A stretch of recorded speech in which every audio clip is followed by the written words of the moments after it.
এটা হলো বাবার নিউ মন্দির। এটা কিন্তু ওখানে হরভজন সিং যিনি সৈন্য ছিলেন তার তার জন্যই এটা নতুনভাবেই মন্দিরটা স্থাপিত হয়েছে। আমরা পুরনো মন্দিরটাতে যাইনি, কিন্তু এখানটাতে গিয়ে আমরা জানতে পেরেছিলাম যে এই মন্দিরের মেন যিনি বাবা হরভজন সিং, তিনি কোনো এক যাত্রাকালে পাহাড়ের খাদ থেকে পড়ে যান এবং তাকে কেউ দেখতে না পাওয়ার কারণে তিনি মারা যান। কিন্তু তার আত্মা আজও পর্যন্ত সেই বর্ডারে ঘোরাফেরা করেন এবং প্রথম সেই আত্মা দেখতে পেয়েছিল চায়নার লোকজন।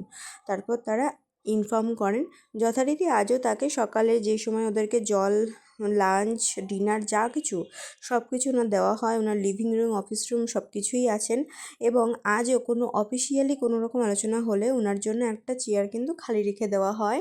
ওনাদের বিশ্বাস উনি আসেন এবং ওনার মতামতও উনি কিন্তু রাখেন। এবং এখানে যারা আমরা ঘুরতে গেছিলাম, আমাদের জন্য একটা ব্যাপার ছিল, ওখানে একটা ছোটো ডায়েরি পাওয়া যাচ্ছিল, যাতে তোমার মনের উইশ কিছু থাকলে সেটা লিখে বাবার কাছে দিলে বাবা নাকি সেই উইশটাও পূরণ করে দেন। তো আমিও যথারীতি আমার কিছু উইশ সেখানে লিখে এসেছি। যদি বাবা সত্যিই পূরণ করেন তাহলে আমি আবার যাব, নিশ্চয়ই যাব। বাট গল্পটা জেনে সত্যিই খুব ভালো লাগলো।